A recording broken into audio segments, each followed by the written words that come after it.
Hello, Narnach here. Welcome to my little cornerstone in Trove. Trove is a very blocky version of Torchlight. Meets Minecraft.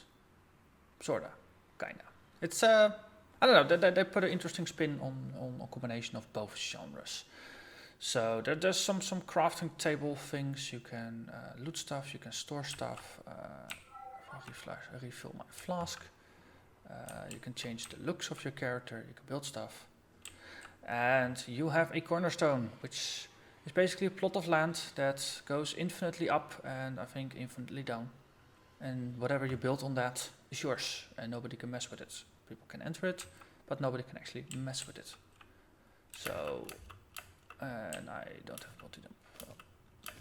So in this case my home is half buried. So I built a tower thingamajiggy. And nice thing is, it's completely yours and it's completely portable. So now you see it over there. And if I claim it over here, then bloop, it moves over here and it just rebuilds itself. So you always have your home with you. So crafting tables, storage, things like that. If you're out in the world exploring, you can always go back and craft. So yesterday I spent the entire afternoon playing this game and I was having a lot of fun. Last I played it before that was about a year and a half ago, when it was still very early in the alpha. I believe I might have gotten myself a founder's pack at some point, which might be where this lovely dinosaur with the Santa hat comes from. But other than that, I think I did get mostly just a plain vanilla experience, and it's nice. I started out with a Tomb Raider and a Dracolite class, played those for both for quite a bit. So I decided to start a fresh playthrough with a Ice Mage. So here goes. You, Mr. Monster. The idea of the Ice Mage is that you shoot with a staff, which is actually a projectile attack of some sorts. Contrary to the other two classes I've played so far, who seem to be more like channeling. But you can summon these big blocks of frost, and if you hold your mouse, you exactly know where it goes down, and then it falls down. And let's see, open up the map. Scroll in a bit. This is actually someone's home. And this is made out of glass, so I can't even enter it. But in here is a reaper. There's always a door. So someone turned this into a monster trap of sorts. That's interesting. I like their thinking. Unfortunately, they are not around, so I'll liberate their monster for them. So, as in most action RPGs, I mentioned Torchlight as a frame of reference because Torchlight doesn't take itself too seriously, and this game definitely does not either.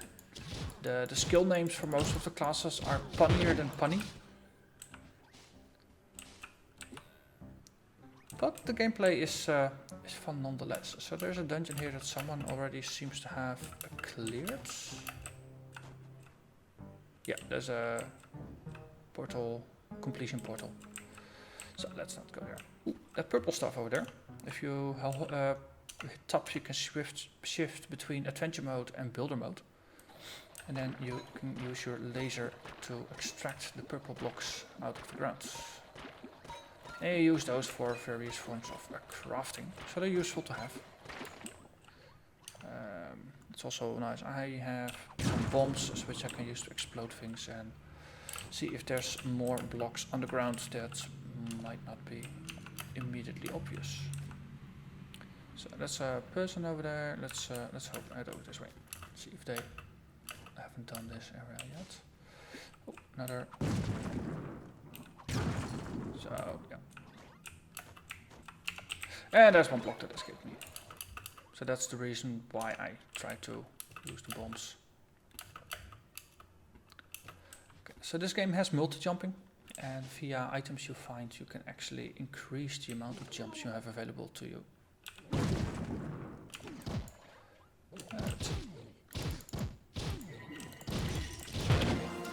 And I've been playing higher level characters and only now shifted back to this character that just leveled 2. And not having multi-jump is something that you have to get used to again. It's it's a very nice nice skill to have, multi-jump. Okay, being slightly surrounded, but they are slightly dead. Wait. Just putting things down rather than picking them up. So okay, let's do a dungeon. Dungeon crawling is basically what about half of the game in Trove. You just go in, kill stuff until you find the boss. And in this case, in the top right, it says Slay the Black Knight, which is a 1-star monster. So most of the time there's a series of rooms that are strung together in some way. So in this case, there was a top, and then was a staircase, and now we got this room, and then I have to jump into this hole. And then there is a Black Knight over there.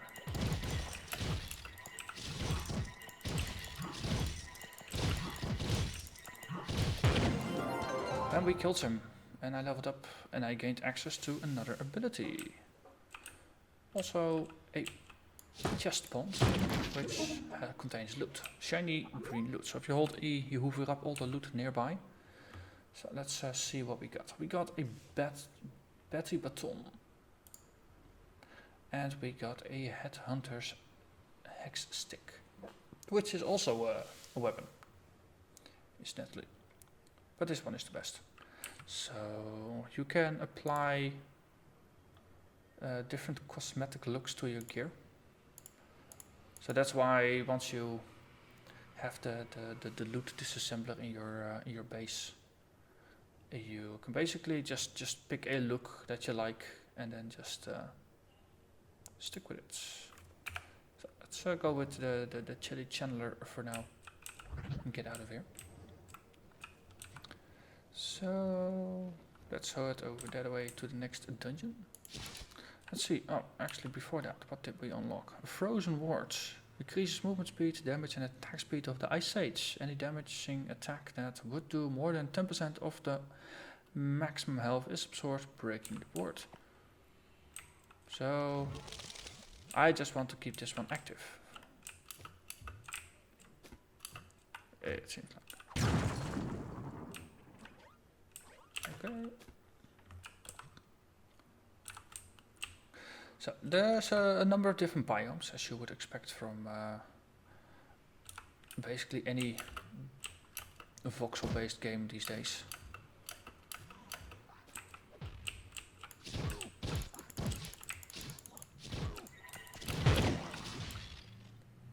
Oh, okay. I approve of the increased mobility here. Let's pick up these purple things.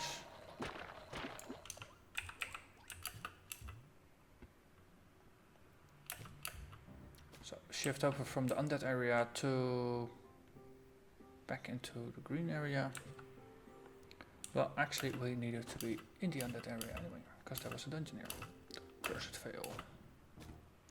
I think there's about a dozen biomes currently available. And I think that the way they launch the game now is anytime, or they work with the game anytime there's a new class, they also have a biome that matches it or something like that. So the game just keeps getting more variety as it gets developed, which is always good. Let's see, is this the dungeon we're looking for? This is the dungeon you're looking for. Ah, it's here. Okay, let's unmount because the mount makes us too fast. Ironically enough. And that one is dead. So fighting in tight corridors. Not very good for having oversight or dodging. So bubble up. You have some big ice shards. So every class plays differently. Currently leveling up the Ice Mage just to show you a bit of the early game. I'll switch to one of my other characters in a bit so you can see the difference.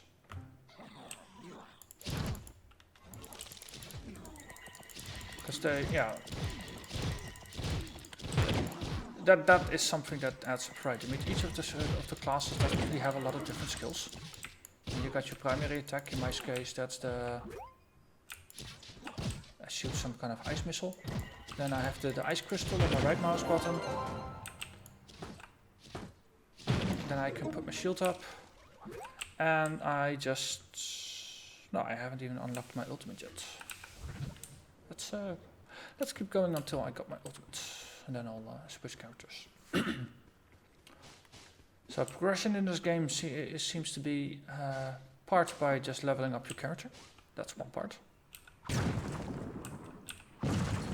And the other part is leveling up your account. And you level your account up by either leveling up more different characters or by just gathering lots of different loot and unlocking the looks for them. Level 4 already. Let's extract. So, if you hold H, then you can return back to the hub world, which has this Tower of Adventure. And before I entered through the adventure portal for level 1, now I can go up one step into the adventure portal for level 4 and 5. And with a bit of luck, I spawn a different biome so you can see something different. No such luck. This is just same old, same old. Slightly disappointing. Let's see, let's build our house here so we can collect the loot. So this is something we actually want to keep. Let's first do a pass. Okay, so more health, that's good. This only has upsides, that's always good. More upsides, that's always good. So now we start getting into trade-offs.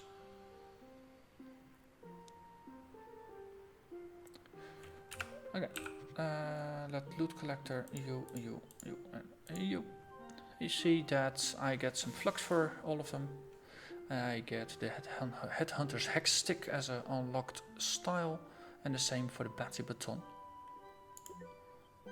Let's confirm it, and boom. Oh, this Chili Chandler. Also, boom. Okay, and then I just store the materials in the stash, refill my potion, and out we go. And then, yeah, this is just more adventuring in the world. So, there's a dungeon that way. Not sure if the other biomes don't unlock until higher difficulties. Which might certainly be the case.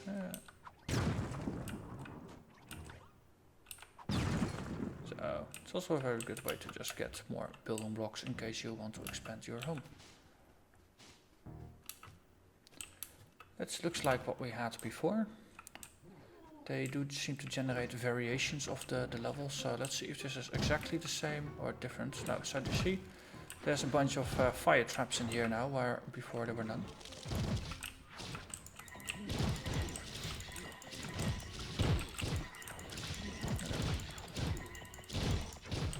So, a couple of the items I just looted contained health regen, which is one of my favorite stats in this game. 33 health regen.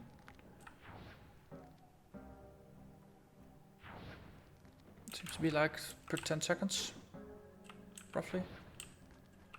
It's not per second, that's... let's see, we have a Death Knight down here.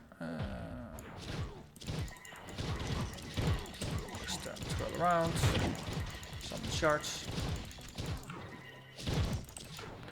As long as we don't take enough damage, we keep our buff up.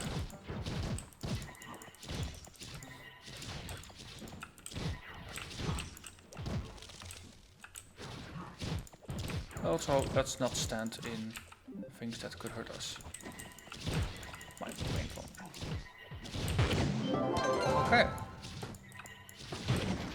And more loot, and this time there's some blue loot in here. Because we are on a higher difficulty level now. Let's see, a bunch of extra damage, that seems useful. Hopper stopper. That's more health and some movement speed at the expense of a little bit of health regen. For now, bigger health pool is probably gonna be more beneficial. So we exit and we're almost another level up. Oh, there's 3 enemies here.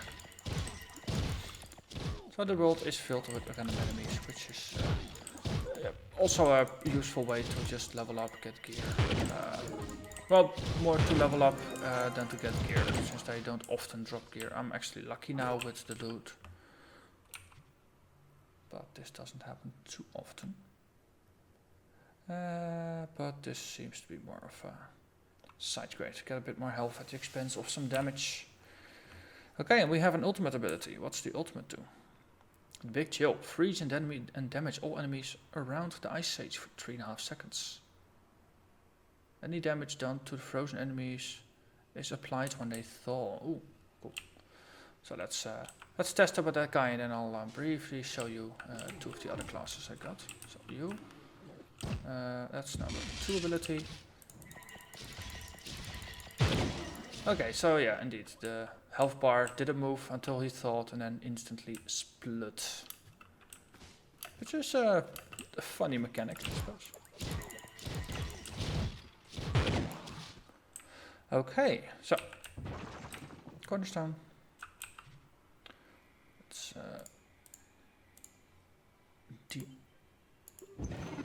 no. Let's switch classes. So we pick from the classes. So let's go Draculite. Draculite is also a kind of a mage. This is a level 7 one in a level 4 area, so I'm slightly overpowered. But it does make it easier to show all the abilities. So, first up, I got this lovely little dragon floating on my shoulder. That dragon basically allows me to do a channeled fire breath attack.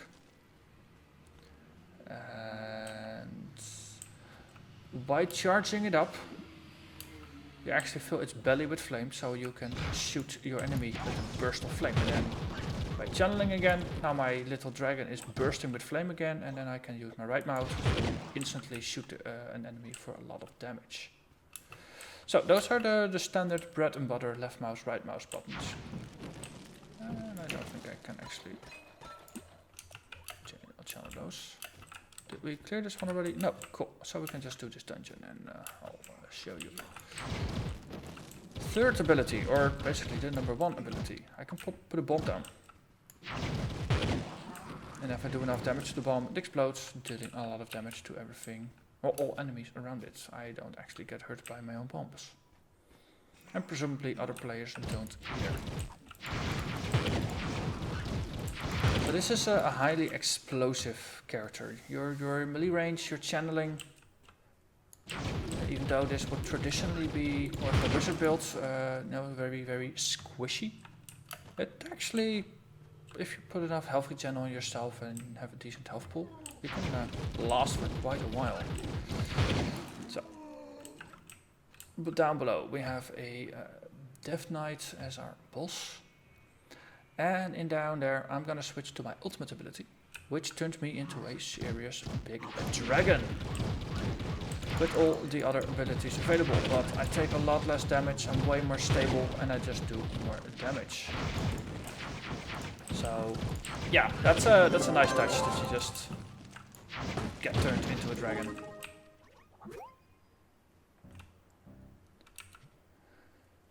And this is all loot for the lower level characters. Actually switch back to the Ice Sage and see if we can use this.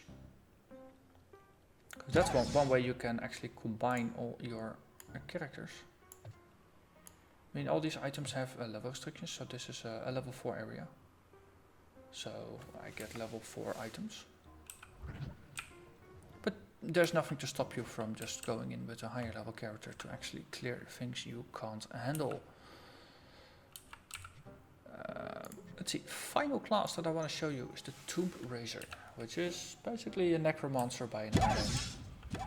And a necromancer has this ability that you summon souls around yourself. You attract souls. You gain souls by killing enemies.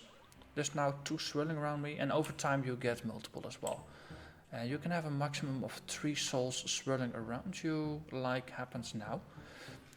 And those souls, they fuel your right mouse ability, because you can actually summon skeletons. And they are very small and little and cute.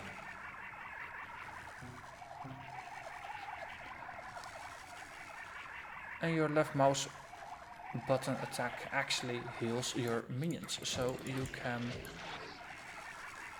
keep a bunch of them, because they degenerate life over time. That's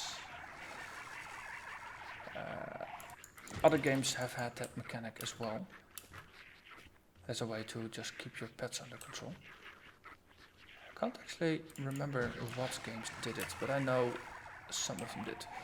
So this is just to get yourself a growing army of minions. Let's see, is there an enemy around here? Yeah. So we can just go over there. And I think I've just lost a couple. There's your number 1 ability is that you can turn yourself into a ghost. Or a ghostly form where you do just AoE damage, which also helps you heal your minions. So lots of souls. And then we have the final ability, which is to turn all the minions you got into a golem. And the more minions you have, the bigger the golem will be. So for example, right now I only have the golem and 2 little ones. So if I would resummon the golem, it would actually shrink, because there's less minions to feed off of. Which is an interesting mechanic that you can just keep. And also you can't heal your golem, he will degenerate over time. But it's an interesting mechanic that you can turn your pets into other pets. So let's jump back into the main hub and have a quick look at some of the other biomes. Let's see. So multi-jump, it's terrific. And let's see if we can find something in the very, very topmost area. Yes, so this is slightly... Wait, what? What's that?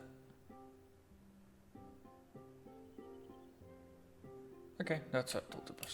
So we have a lovely green area and we have a snowy biome, which is all happy.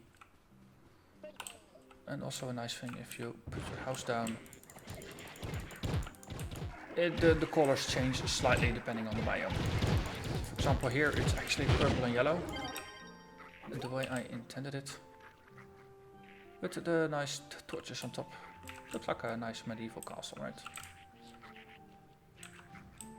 But if I rebuild it down here, the colors will probably turn out slightly different. The purple is darker, I don't know. There's not a big difference, but for example, Candyland.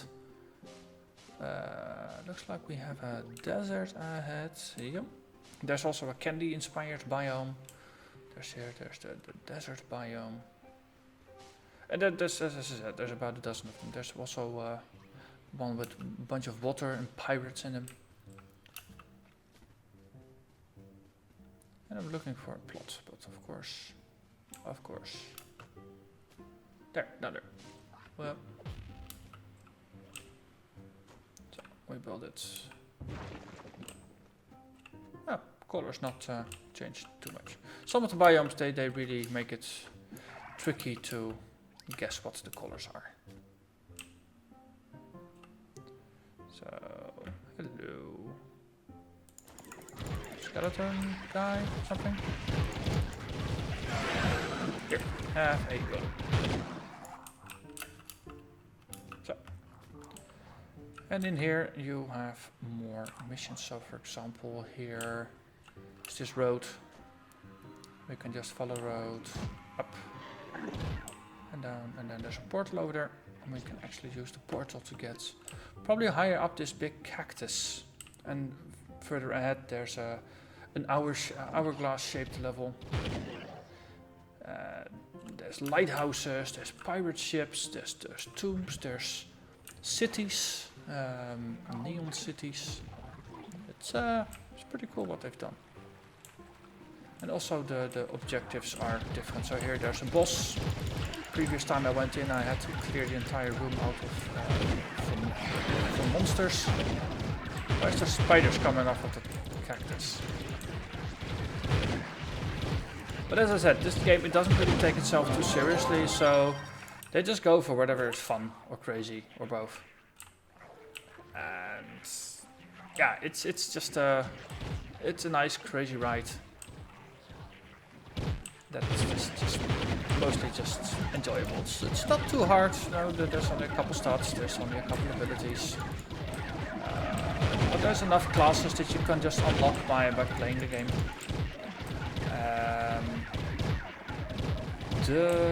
It's a free-to-play game, but of course free-to-play doesn't actually mean free-to-play, because they're not making it entirely for free. Developers need to live as well, of course. But the payment model, from what I've seen so far, seems reasonable. You can just buy premium currency to unlock characters or looks and things like that. But the characters you can also unlock with in-game currency. Converted from the premium currency, they are about 6 to 7 euros each, equivalent in dollars by now. The prices are pretty decent in my opinion for just unlocking classes in the game that you can try for free. So yeah, I think Trion has done a pretty good job with this. Just having a fun game that you can just easily just jump in, play for 10 minutes, do probably a mission or two. Yeah, got him. So that was a tough bugger. Boom. What did we get? Ooh, loot chests. What's in it?